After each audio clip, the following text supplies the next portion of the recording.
बिस्मिल्लाहिर्रहमानिर्रहीम। अस्सलामु अलैकुम वरहमतुल्लाहि वबरकातुहू। जी तो दोस्तों, कैसे आप? पिछले गालिबन एक हफ्ते से मैं कोई व्लॉग जो है ना वो नहीं रिकॉर्ड कर रहा था, और ख़ास तौर पर यूएई ट्रैवल और वर्किंग के हवाला से भी पिछले 2 हफ्तों से मैंने कोई व्लॉग रिकॉर्ड नहीं किया। इसकी चंद वजूहात हैं, वो मैं आपके सामने रखने वाला हूँ। आप भी सोच रहे होंगे कि भाई इस कदर जो है ना वो लॉन्ग टाइम तक व्लॉग क्यों नहीं आया। बहुत सारे बंदे पूछ भी रहे थे। सबसे पहले जो है ना इसकी जो नंबर 1 रीज़न है, आपके भाई की ना ड्यूटी जो है ना थोड़ी सी चेंज हो चुकी थी। यानी कि आम तौर पर यूएई दुबई में या तो आपको डे में काम करना पड़ता है, डे शिफ्ट में, या फिर आपको नाइट शिफ्ट में जो है ना वो काम करना पड़ता है। तो मैं आपको पहले वीडियो में बता भी चुका हूँ कि आपका भाई इधर सिक्योरिटी का काम करता है, सिक्योरिटी गार्ड की जॉब। इस पर इंशाल्लाह ताला मैं ये एक अलग से व्लॉग भी करूँगा कि आप ये सिक्योरिटी में कैसे आ सकते हैं, और इसी तरह जो है ये जॉब का क्या क्या बेनिफिट है, कितने पैसे आप कमा सकते हैं, इस जॉब में क्या क्या जो है ना बेनिफिट्स हैं। अच्छा, पिछले 2 साल से तो मैं नाइट में जो है ना वो काम कर रहा था। आमतौर पर जिस भी ऑर्गेनाइजेशन में, जिस भी कंपनी में आप सिक्योरिटी गार्ड की जॉब करते हैं तो वहाँ पर 2 सिक्योरिटी गार्ड तो लाजमी जो है ना वो रखे होते हैं। एक डे में होता है और एक नाइट में होता है। अच्छा, सिक्योरिटी गार्ड की जॉब में ड्यूटी जो है ना वो 12 घंटे लाजमी आपको करनी पड़ती है। आमतौर पर जो यूएई दुबई का लॉ है, यहाँ का कानून है, उसमें 8 घंटे ड्यूटी होती है। लेकिन अगर आप 8 घंटे से ज़्यादा करते हैं तो फिर कंपनी आपको उसका ओवर टाइम देती है। ओवर टाइम के जो पैसे हैं वो 1 घंटे के हिसाब से आपको मिलते हैं। सही है, जितने ज़्यादा घंटे आप ओवर टाइम के लगाएंगे उतने आपको ज़्यादा पैसे मिलेंगे। अच्छा जी, नंबर 1 पर जो रीज़न है वो ये थी कि जो मेरे साथ डे में ड्यूटी कर रहा था ना वो चला गया छुट्टी, तो 2 महीने की छुट्टी हो गया। तो मुझे इन्होंने नाइट शिफ्ट से हटाकर डे शिफ्ट में डाल दिया। ज़ाहिर है कि 2 साल लगातार बंदा नाइट में जॉब कर रहा हो तो उसको फिर अचानक डे में आना पड़े, तो इससे फिर वो थोड़ी सी रूटीन भी चेंज होती है। और खैर मेरे लिए ये बहुत मुश्किल टाइम भी था, और बहुत सारी चीज़ें मैंने एक्सपीरियंस भी की। जो चीज़ें मुझे 2 साल में यूएई के बारे में पता ना चल सकी, वो 2 महीनों के अंदर मैंने सीख ली। रूटीन ज़ाहिर है चेंज हो, यहाँ पर ज़ाहिर है हर चीज़ बंदे ने खुद ही करनी है।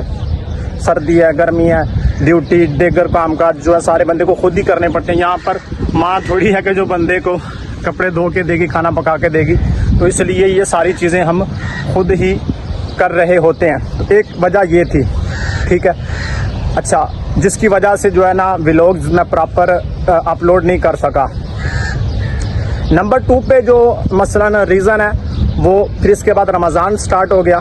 यानी कि तकरीबन 15 रोज़े तक मैं लगातार जो है ना वो डे में ही जॉब करता रहा। तो ज़ाहिर रोज़ा था, इस वजह से भी फिर कोई व्लॉग यानी कि टाइम ही नहीं निकल पाया, ऐसा समझ लें, ठीक है। इसके बाद जी नंबर 2 पे जो वजह है, आपको ज़ाहिर कोई व्यू भी अच्छा नज़र आ रहा है। नंबर 2 पे मैंने आपको बताया कि जो है ना रमज़ान के सिलसिला में कुछ मसरूफियत थी। ज़ाहिर रमज़ान में फिर एक रहमत का महीना होता है, रोज़ों का महीना होता है। यकीनन आप सब ने रोज़े भी रखे होंगे, तो इस वजह से भी फिर जो है ना कोई टाइम नहीं निकल पाया। और वैसे भी रोज़े में इतनी हिम्मत नहीं होती कि बंदा बात कर सके। तो एक ये वजह थी कि रमज़ान के सिलसिला में कोई जो है ना मैं आपको व्लॉग नहीं दे पाया। नंबर 3 पे दोस्तों जो रीज़न है जिसकी वजह से मैं कोई भी व्लॉग जो है ना वो रिकॉर्ड नहीं कर पाया, हमारा जो कैंप है ना वो कंपनी ने कर दिया चेंज। यानी कि आमतौर पर जब भी आप यूएई दुबई में किसी भी वीज़ा पर आते हैं तो कंपनी आपको वीज़ा देती है, आपको कुछ कंपनियां टिकट भी दे देती हैं, ठीक है। मेडिकल इंश्योरेंस आपको मिलती है, कंपनी आपको जनाबे वाला क्या कहते हैं उसको, रहने के लिए रहाइश देती है, ठीक है। और फ्री होती है आपको हर चीज़, ये रहाइश वगैरह के कोई भी पैसे आपसे चार्ज नहीं किए जाते। हाँ, अगर आप खुद का बाय करते हैं, खुद कहीं रेंट पर बेड स्पेस लेते हैं तो उसके आपको पैसे खुद पे करने पड़ेंगे, वो भी अगर आपकी जॉब अच्छी है, सैलरी अच्छी है। लेकिन अगर आप लो डेजिग्नेशन में आते हैं, या आमतौर पर हर जो है ना बंदे को जो भी जॉब यहाँ पर करता है उसको जो है ना कंपनी की तरफ से अकोमोडेशन बेड स्पेस दिया जाता है, ठीक है। तो कंपनी ने जनाबे वाला 2-2.5 साल तक तो हम उसी कैंप में रहे। मैंने आपको वो व्लॉग भी दिया था जिस कैंप में हम रह रहे थे। 2.5 साल के बाद फिर कंपनी का जो मैनेजमेंट है ना वो चेंज हुई, तो इन्होंने जो कैंप है ना वो चेंज कर दिया। अभी आप देख रहे होंगे इस एरिया में हम आए हैं, तो जिसकी वजह से ज़ाहिर है कि हर चीज़ शिफ्ट करनी होती है, अपने सारे सामान वगैरह पकड़ के उसको लोड करना होता गाड़ियों में।